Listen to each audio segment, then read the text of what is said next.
लागू होने जा रही है यूनिफाइड पेंशन स्कीम। जानिए किसे और कितना मिलेगा लाभ।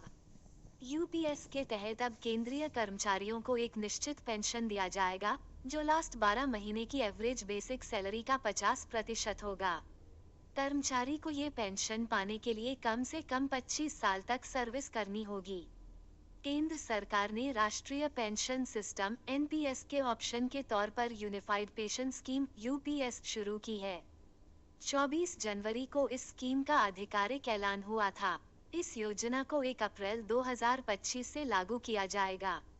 यूपीएस सिर्फ और सिर्फ सरकारी कर्मचारियों के लिए लागू होगा, जो पहले से ही एनपीएस के तहत रजिस्टर्ड हैं।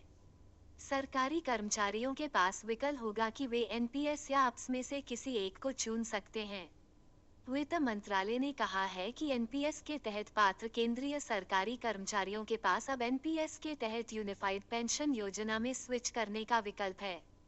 यूपीएस योजना को तब शुरू किया गया जब ओल्ड पेंशन स्कीम ऑप्स को लेकर खूब मांग उठ रही थी।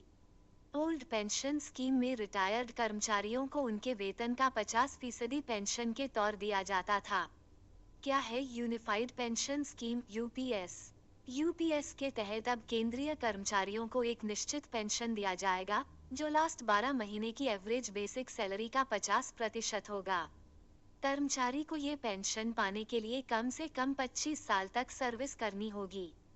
वहीं अगर कर्मचारी की मौत हो जाती है तो परिवार को भी एक निश्चित पेंशन दिया जाएगा, जो कर्मचारी को मिलने वाले पेंशन का 60% होगा। इसके अलावा मिनिमम एश्योर्ड पेंशन भी दिया जाएगा, जिसका मतलब है कि जो लोग 10 साल तक नौकरी करते हैं तो उन्हें कम से कम 10,000 रुपये की पेंशन मिलेगी।